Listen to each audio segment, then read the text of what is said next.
Alright, so here is session 4. Okay, so today we're going to do a little bit different mindfulness activity. This is one of the skills that we're going to learn, so we're just going to go ahead and give it a try. Remembering to kind of be mindful of what your experience is, so just paying attention to whatever happens for you. So for today's mindfulness activity, we're going to practice what's called the half smile skill. So you might want to turn your chairs around, facing away from one another, just so that you aren't distracted.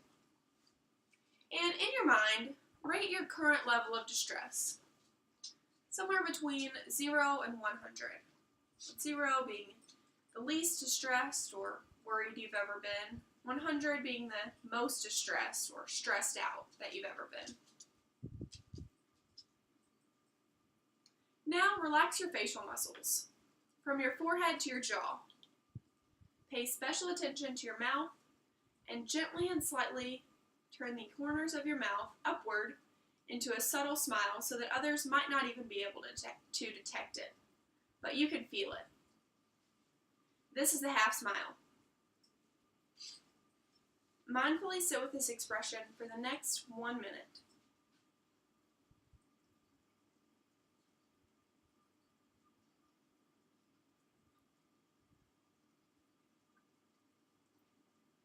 Now silently rate your level of distress again, on the scale from 0 to 100.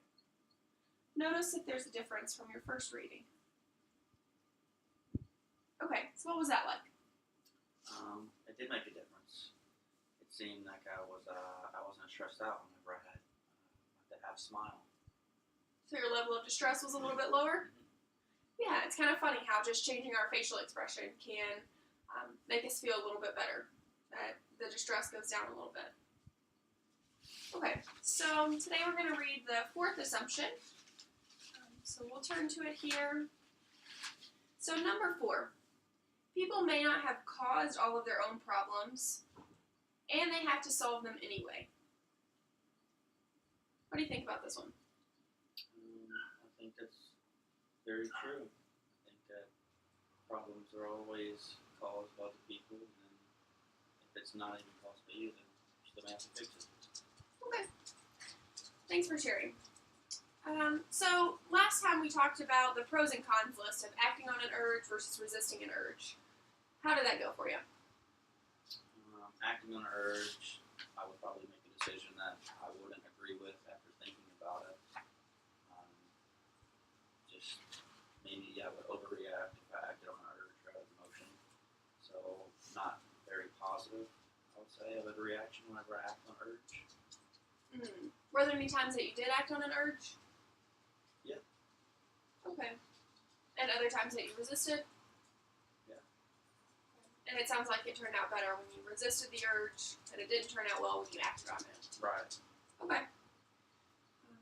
Well, good. Yeah, that pro and con list can be something that you can go back to. And the more that you practice it, the more aware you are of what the pros and cons of a certain behavior are, the more likely you'll be able to kind of act in a way that's consistent with what you really want. If you really want to resist those urges, the more you practice it, the more you think about the pros and cons, and the more you even look back on that worksheet, the easier it'll be, or the better you'll get. Okay, so today we're going to talk about acceptance, or what we call radical acceptance. So on handout 14, there are some options that we have when a serious problem comes into our lives. So we could figure out how to solve the problem. We could change how we feel about the problem. We could accept it as a problem. We could stay miserable, not using any skill, just being miserable with the problem. Or we could make things worse, maybe acting on impulsive urges or acting on those urges that we talked about in the pros and cons. So what would each of these responses look like? What would it look like maybe to change how you feel about the problem? I think that would be one of the better things to do, to think about it and see if there is another method or thought that could kind of better the situation rather than just acting out of, emotion or anger or anything like that. So. Okay. Yeah, and it sounds like you may be thinking about solving the problem too. Right. Okay. What would it look like if you just accepted it as a problem? If I just accepted it, it seems like it wouldn't go away. Really, it would still remain a problem to me or to whoever it affected. So I don't think ignoring it would be the best thing to do, just accepting it. Well, accepting it and ignoring it are a little bit different. Accepting it would be acknowledging it and just letting it be. Ignoring it would be trying not to think about it. So they are a little bit different. So let me give you an example. So one time I went to the doctor. The doctor ordered an MRI, and he said that I did not need surgery for my knee problem. The doctor recommended physical therapy and medications instead. So I could have responded by saying, no, I won't accept the fact that I've got a problem with my knee, and I don't need surgery. I'm going to avoid the doctor and the treatment. I'm angry and depressed. I'm not going to do the physical therapy or take the medication. That would probably look like staying miserable, right? Not using any skill, and maybe ignoring it in that case. Or I could say, okay, I have this medical condition. It doesn't have to destroy my life. I can accept it and follow the doctor's recommendations. I would probably then go to the physical therapy. I might take the medications, and it's likely that I would gradually improve. Embracing reality instead of trying to fight it oftentimes reduces the suffering. So I would be improving physically, but also just accepting where I was at and what I needed to do to make a change could be really a helpful step in the direction of what I wanted to do, having my knee feel better. So what are some immediate and long-term problems that might be hard to accept? Long term, I would say, maybe like the death of a loved one would be a long term. Yeah, accepting the death of a loved one is something that continues. That could be a long-term, lifelong thing that you have to accept when you lose someone. Right. Yeah, that's a great example. What would acceptance of losing a loved one look like? Just realizing that your life is going to go on, and that dwelling on that is probably not the best of things to do. Okay. So accepting it to go on with kind of your everyday activity or your pattern of life, realizing that just because they're not around doesn't mean that your life is going to end or anything like that. So. Okay. Yeah, and non-acceptance might look like still trying to talk to the person or not getting rid of any of their things. Not accepting that they've passed. Okay. And how many of you have something that you have to accept? That's hard to accept. Think about whether you've been able to accept that situation yet. Denial of the facts does not change the facts. Something you need to accept. Yeah. So acceptance is a choice. And there may be some beliefs that get in the way. So looking at handout 15, it might be that acceptance has to happen over and over. Every time this comes up, you have to acknowledge that you need to accept it, and you have to keep accepting it several times within a day even. So if you believe that accepting your painful situation is going to make you weak, approve of the situation, because approving isn't the same thing as accepting. You can accept something without approving of it.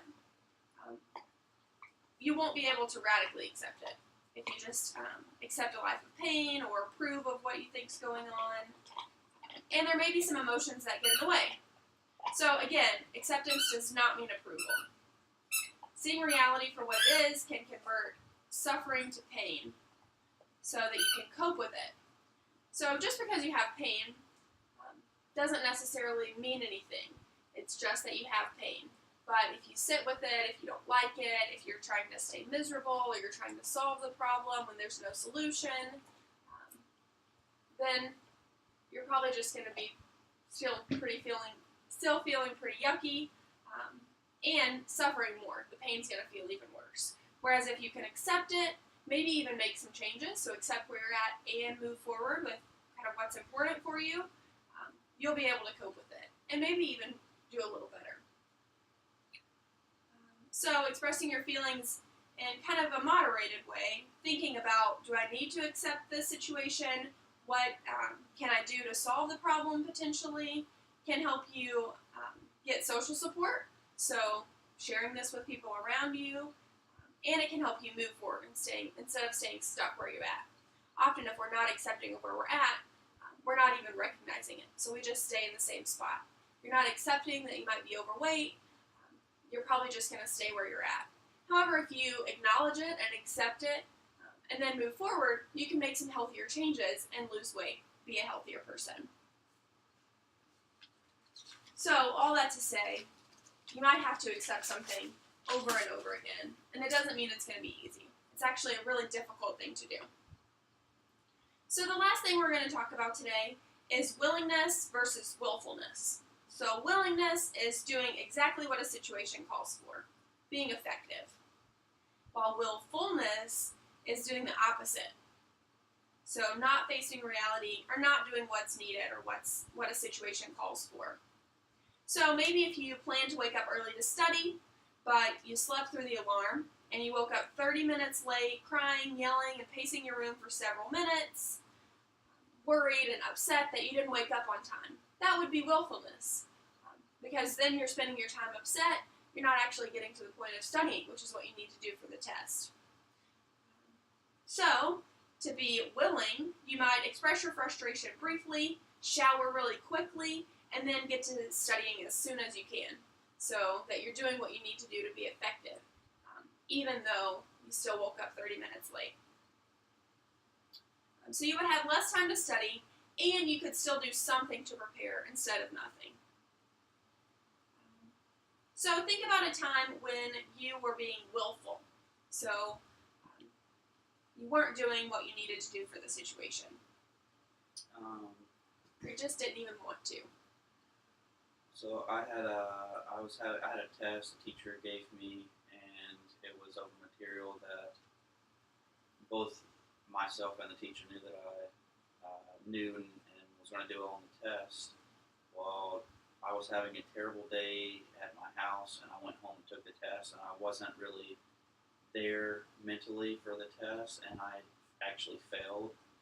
And my teacher pulled me over to the side and told me, informed me that I failed the test, and that she was shocked and asked me what was going on. And she gave me an opportunity to retake the test the following day, and I just knew that I needed to study, to make sure that I would be on top of everything.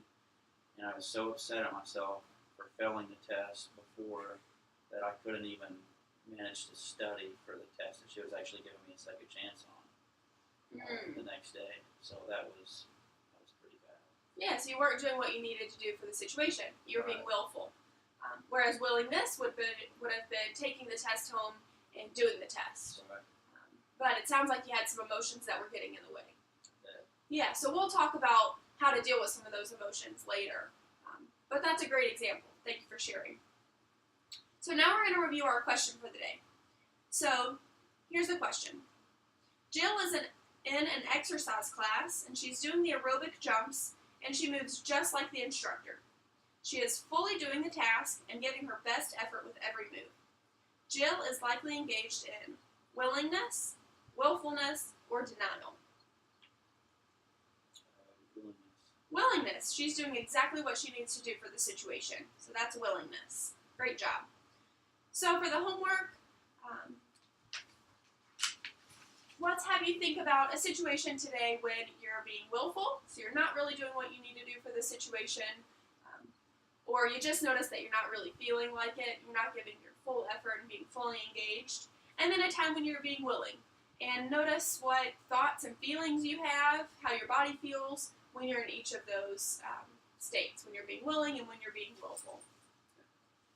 And we'll learn how to change how you're feeling about problems next time.